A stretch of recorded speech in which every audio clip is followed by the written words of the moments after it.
afternoon, everyone. This is Jared Rand, and welcome to the Global Guided Meditation Call for Sunday, December 15. Month's half over. 2024, 3:15 p.m. Eastern. I'm going to be doing, today, I'm doing a webcast. The only people I do it with now is with PAO to help them. This is today at 3 p.m.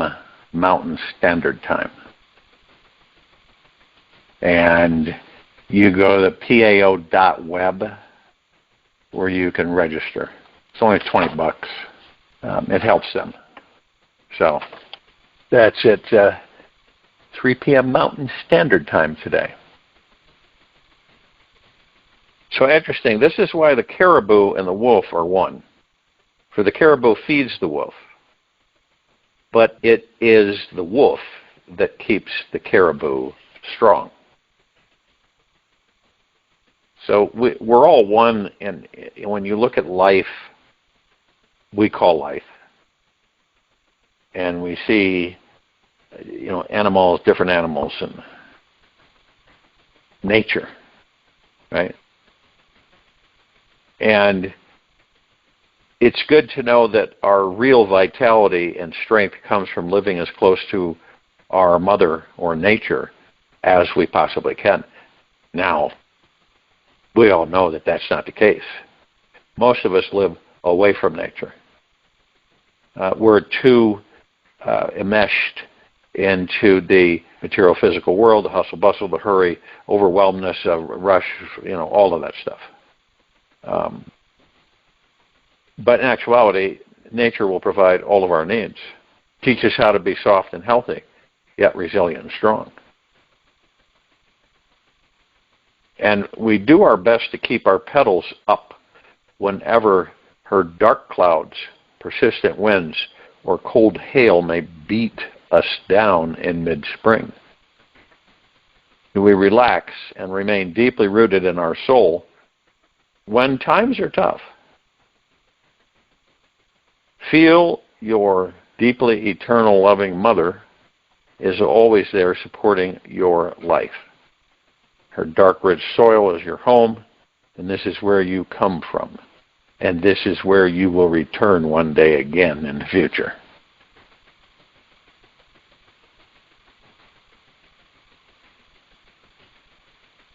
And it's, I have a lot of people send me, and it seems to be how would I put it?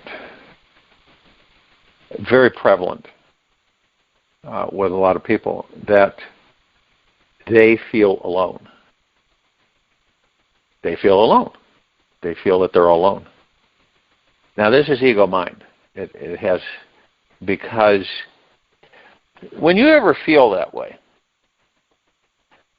you connect with you, and you realize that the universe, I can guarantee you this, the universe is there 24/7, always, never not. Now, when you realize the vastness of that, and that you are an integral part of that, this is the focus. Not to focus on the physical material where you feel alone, okay, which can do a lot of things with people. But you aren't ever alone. And see, because we are artificially, which means not really, but disconnected from our souls, we don't spend much time with them, and most of our time is spent outside of ourselves. And every now and then we have this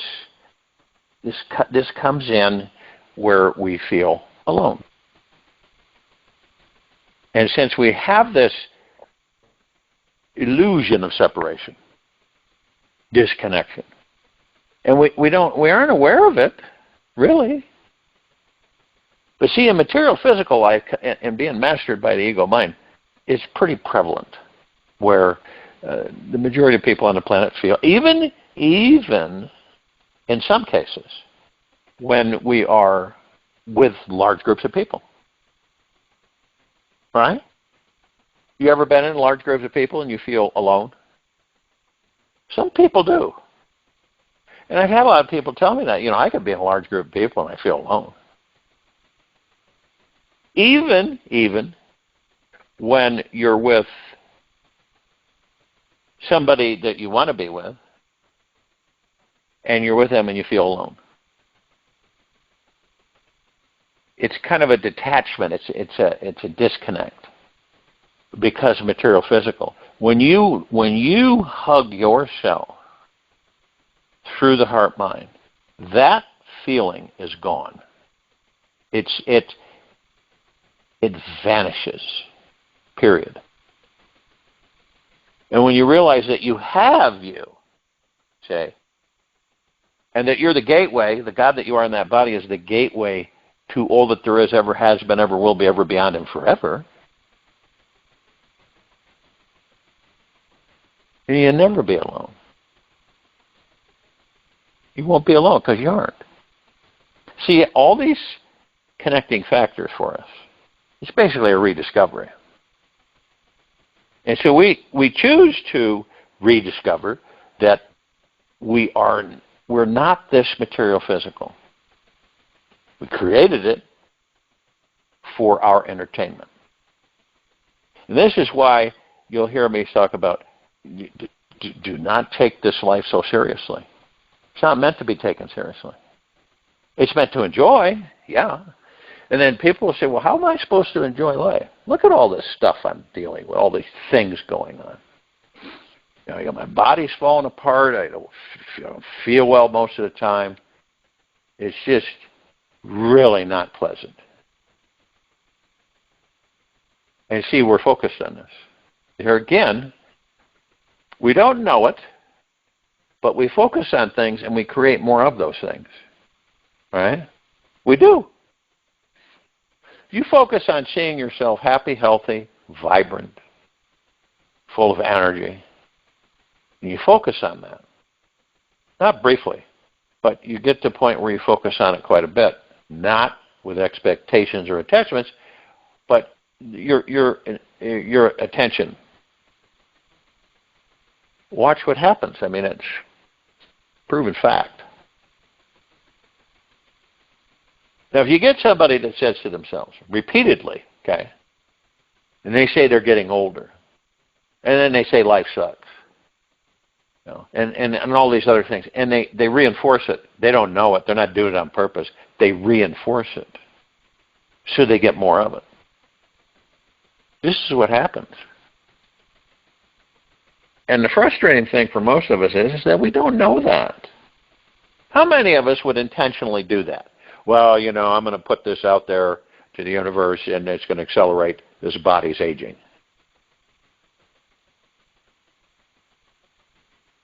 No, we don't do that. We maneuver through this life.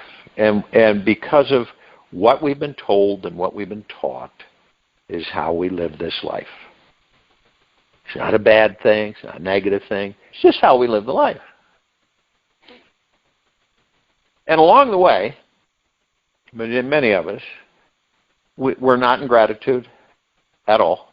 Maybe once in a while. And we get used to things, and we take them for granted. We just get used to things.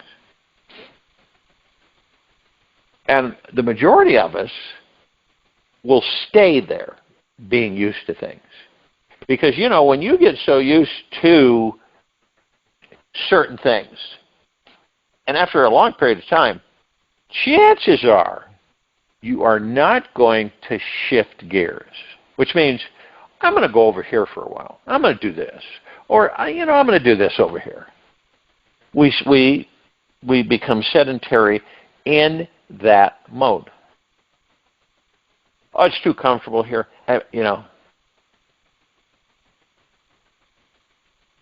Almost. Now, some of us will say, I gotta kind of shift gears here, because everything's so redundant.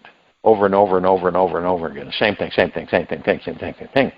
And so what can I do that's not going to upset my apple cart, but it's going to be different?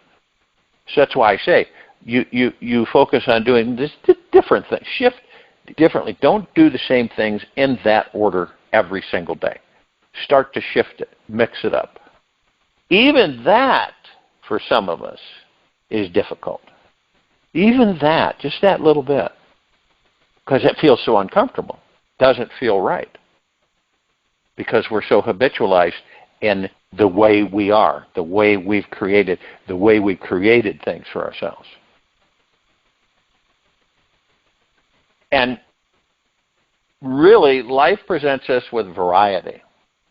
And we can choose which one of those varieties we want to bring into our reality. This is where you come in and you start managing your thoughts. I don't mean manage them, I manage all my thoughts. But you begin paying attention to your thoughts. And you're not cross-evaluating or analyzing or dissecting yourself. You're curious. So you look at these different things. You say, I'm going to do this. I'm going to do this different. I'm not going to do this in this order. I'm going to do it over here. I'll do this first. It may sound trivial, but you'd be amazed on how it gradually moves you out of that complacency, so to speak, with oneself. And it leads you into other things that you probably wouldn't have seen, wouldn't have noticed. And since we're thinking all the time, we're creating all the time. Doesn't matter what it is. We are literally 24/7. We are constantly doing it. Now, most of us on this planet don't correlate that to say, well, the reason this happened is because I focused on that, and I sent that attention out, and I sent that desire out to the universe, and that's what I got.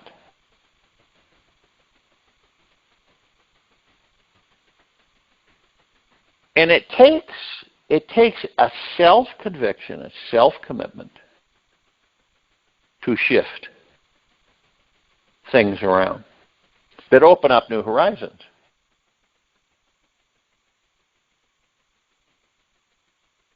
It's like, okay, so you have something that you want. Okay, you have a desire to something that you want. But then you go, you don't have the space for it because everything's filled up. Right? You ever done that? Dawns on you. You go, what am I thinking? There's no space for this. How am I going to, I really like it, but I can't get it because there's no space. And then you go, why is that? Why is there no space? They say, it is said on research that if you have something, and you have it for a year and you never use it, for a year, then you don't need it. And then we get concerned, well, if I throw that out, then I'm going to need it. And you manifest that because you throw it out, then you need it. So you've got to just kind of clean slate it. And, is people, believe it or not, people buy homes for the most part, and not all the time, but most of the time. They buy homes so they can store more stuff. It's true. See? And then as they get more stuff, it becomes smaller, and then they say it's time to get a bigger place. And then you get the people that downsize and purge a lot of things, and they downsize into a smaller dwelling. So it's kind of interesting to watch how this process works on this planet, where we spend a lot of our time with this life, figuring out what we want and what we don't want. And all along, when we're focused on what we don't want, we get it. And this is through the whole life. Take somebody that's 95, 98, 100, 105, 110, 120, 125, 150, but there's nobody on the planet that's real-time 150. And they just usually just sit and go through the movements. It's like an elephant graveyard. I don't know if you've ever been to one of those. I've been in an elephant graveyard. And it's very strange because you don't bury. It's like people go, oh, well, that's where you bury elephants. No. They go to a place and their spirit leaves the body. And the carcass just lays there and rots, turns into bone. And that's a natural elephant graveyard. That's what elephants do. They go to this area to die. And it's funny how we are similar to other animals on this planet because a lot of the times we go to places to die. We do. We have thrown in a towel and we're just going to wait till we leave the body. And of course you've got what? Nursing homes, right? Retirement homes, stuff like that, where most people know when they're going there, they're not going to be there for a very long time. They're going to leave the body.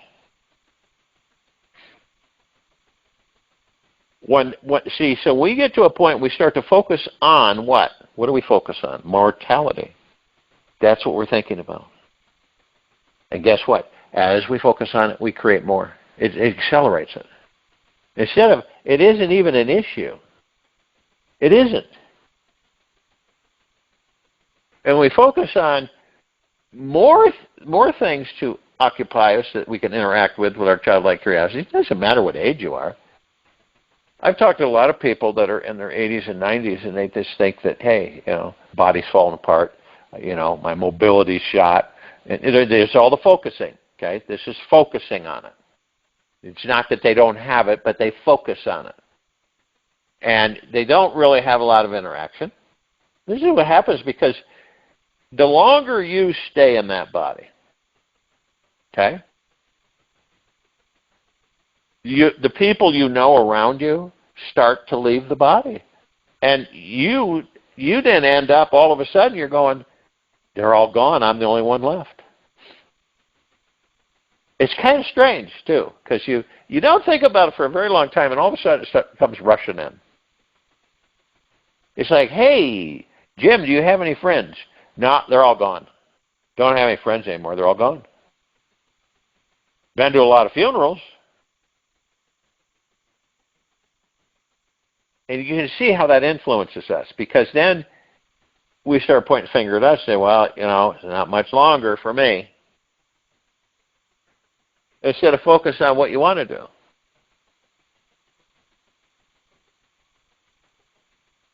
So the older these bodies get, the less active, in most cases, we become. Isn't that wild? When we should be active, even more active.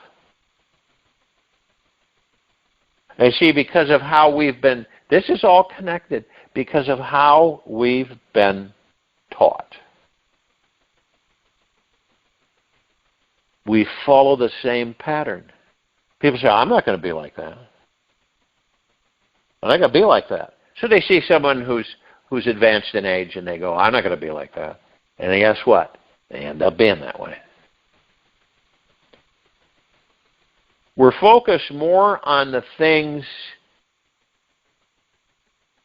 that kind of take away life than we are on enjoying life. And the way you look at it, see, all you got to do, again, as a watcher of this planet, watch this civilization, you see it every day.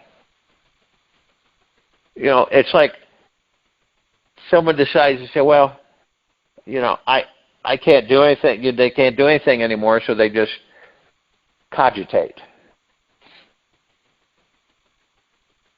Where does that knowledge go? Nowhere. Life knowledge, life experience. I'm not talking about book learning. I'm talking about life experience.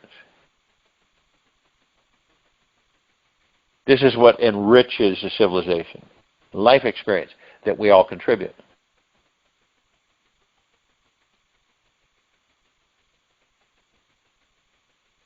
And like I've talked about the cycle, right? The cycle of repetitiveness that the civilization is stuck in. It doesn't matter from the past or anything, because we will sooner or later repeat things. We've repeated things over and over again. Because it's the constant stream of information that's continually handed down that is off base. It's not going to direct us in a spiritual evolution. It's going to direct us in, like all those before us, it's going to direct us in fighting life rather than enjoying life.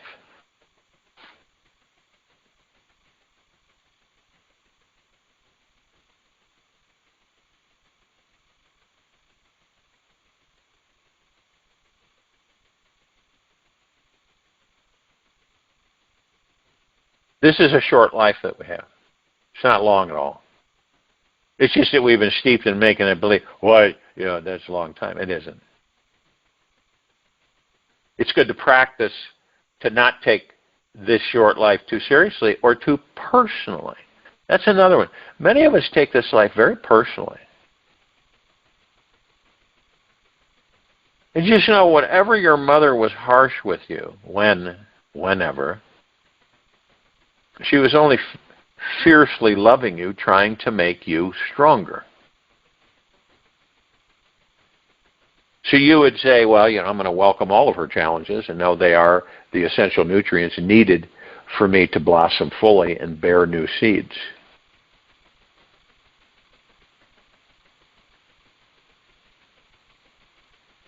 It's like you look at the weather on this planet, right? It's an amazing skill to learn how to survive under 3 feet of heavy snow, isn't it? All those heavy times will only make us smile when the light, warm, sunny days happen to arrive. And they do. They do.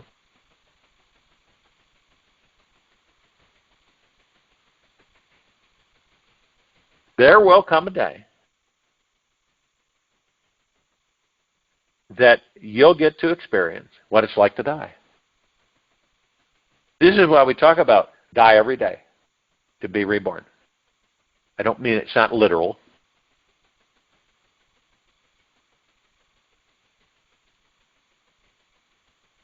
It's 100% certain that all will end one perfect day. Sooner or later, okay? You go through such a chamber, you live 20,000 years in that body, in that immortality. Eventually you're going to go, time for me to leave.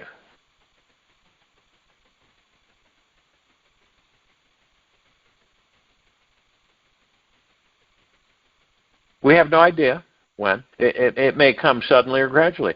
We might be chomped by a hungry rabbit, stomped by a passing deer, or gradually wither away. And we're talking about flowers, right? Is what we all are. But the analogy is us.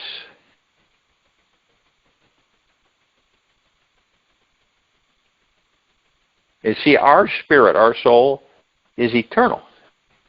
This is where we haven't made that. We haven't comprehended that, most of us.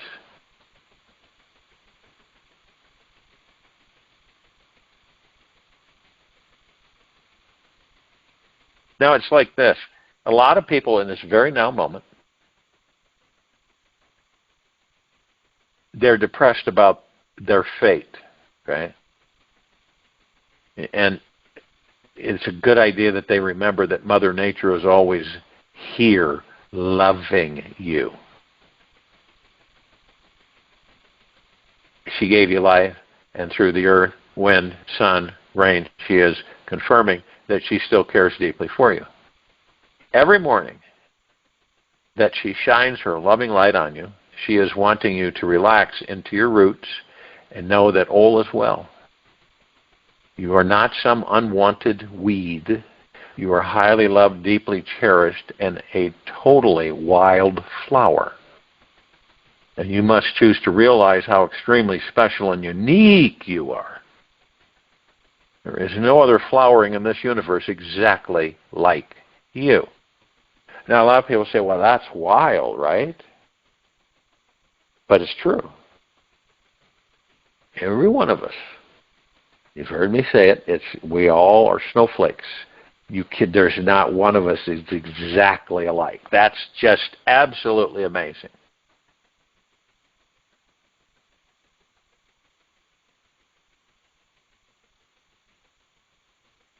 And within us, not outside,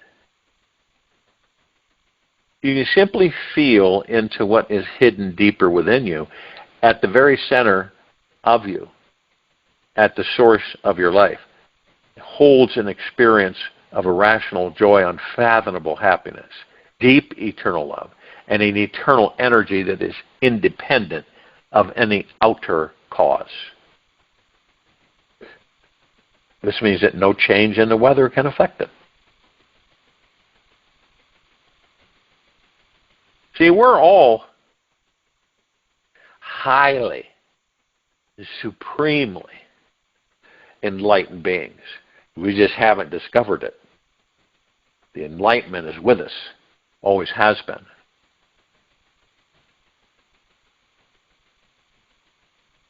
We were all meant to be super creative.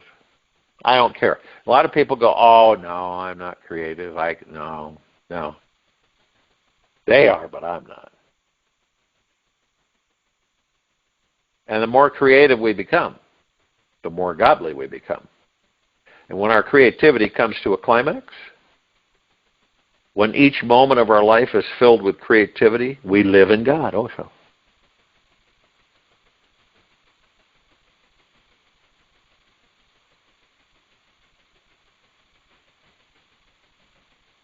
What may be the greatest shift that any human being can have in this lifetime is the experience of full self-realization. Some people say, what is realization? What is self-realization? There's a lot of definitions for it. It's basically a fancy word for realizing that the unlimited, all-powerful, omniscient self, who you truly are. And this means we must choose to go beyond every idea, concept, and boundary which we've defined ourselves to be. And this is an endless journey where we not only realize that we are beyond this physical form all day long, yet we have a direct experience of it with everything and everyone. And we feel and sense a reverence for the spiritual beings we truly are. That are not separate from this world around us. It is the most profound awakening process one can have, which expands within us every moment of the day, becoming an integrated aspect of everyday life. There really is no deeper transformation in consciousness than any human can have than becoming self-realized. The change in perspective is so completely radical and utterly life-morphing that nothing else can compare. Take the most profound experience of your life and then stretch it so it continuously grows and expands 24 hours a day. This is a taste of what self-realization is like. Your entire experience of reality is so different, it's as if you had been living, let's just say in Siberia. And then one day you decided, you just said, I'm going to pack my bags and I'm going to go to Tahiti. And the reason why it is so important to comprehend how ridiculously different the experience of self-realization is because it helps the mind drop any possible attempts to formulate a hardened concept about it. What it actually is cannot be grasped by the mind. And the more the mind tries to think, that it knows what self-realization is, the further you drift away from the experience of it. There's no mental concept in this universe that can prepare you for self-realization, other than a perpetual willingness to surrender into the mystery and curiosity of it. And we would all like a formula for a way to live this life that is more enlightened and liberating.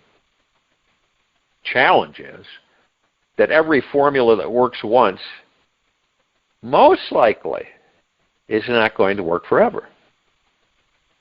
All formulas last for a limited period of time, and then we outgrow them. This is because the nature of our consciousness is meant to expand, become more flexible and diversified. Are you becoming more flexible and diversified, or tighter and not diversified? It is only through absolute surrender to this infinite universe can self-realization be invoked and gifted to you. And this level of surrender means you're inviting in the feeling that anything is possible. This is what you're inviting in, which means you must choose to let go of just about everything you have known to be true. And not in a cantankerous or disrespectful way, but in an ease, okay? Now, it is not easy to let go of our beliefs.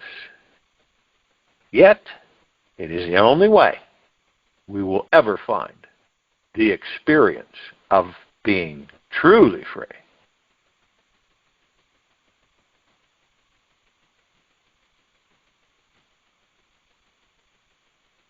And it all goes back to choosing.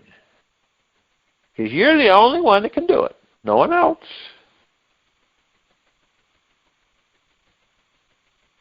You choose to go into the source and center of who and what you actually are. And when you relax, meditate like we do every day, dive into the center of you, there you will first find the mind and its stories about you. And the infinite experience of you is behind these thoughts. It comes from diving into the center of your presence, your essence, and there you can go into it for infinity. There is always another experience within the center of each experience. And eventually is how we become centered within our spiritual essence. So, in actuality, we believe things end, right? There's always a beginning and there's always an ending, okay? In actuality, things never end. They just transform.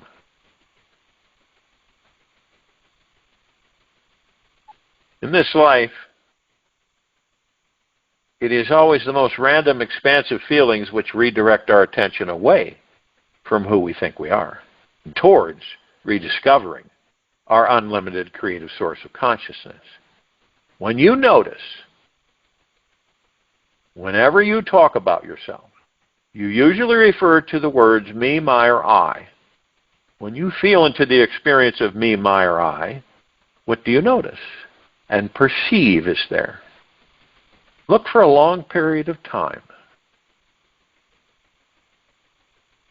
You must be infinitely patient with this inquiry because it is the first step towards uncovering the real you and is vastly deep and transforming.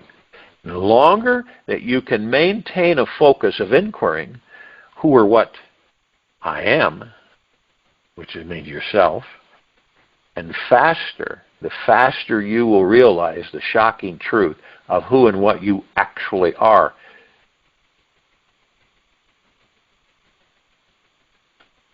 And this is what it's all about. So I would say, so we come here to what? Come here to discover who and what we are. And then what do we discover? We discover and realize, self-realization, that we are everything and everything is us. That's it. Which means that you don't go out and get, you send a request and it comes to you in many different forms. You don't chase down, right? You don't grapple and grip and pull and tug with this life. You basically kick back. Your confidence, faith, and trust becomes supremely powerful in yourself and the universe, and you know who and what you are, and you're mostly in the heart mind, and you just manifest, which we do anyway. That's what's so ironic. This is what we're doing 24/7. So in the quiet time of this meditation, as you're relaxed into the body, you're in a comfortable position for you. You have no outside interference. You're as still as a statue, and you're focused on your breath rising and falling. Ask that question. Can you let go of what you are to become what you might be? I join you in meditation, and I'll return to close us out.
Take a slow and easy breath in through the nose, and a slow and easy breath out from the mouth. Remain focused on your breath rising and falling, relaxed into your body, comfortable position.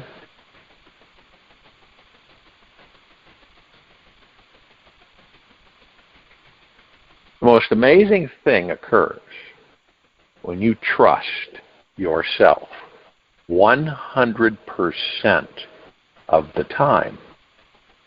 The greatest power in this universe becomes instantly available. See, because you're removing doubt.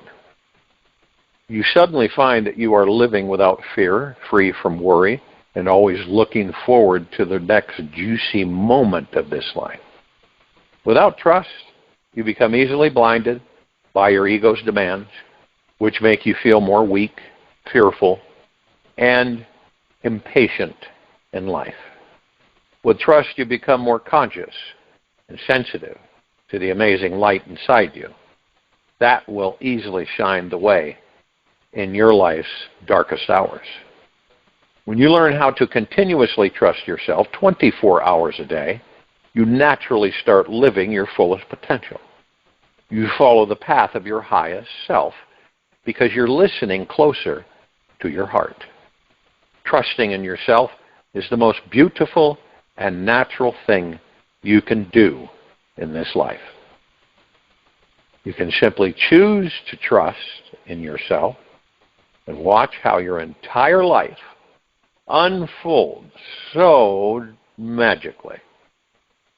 Take this with you for the rest of the day into the evening and night, following morning. We will return here Monday, December 16, 2024.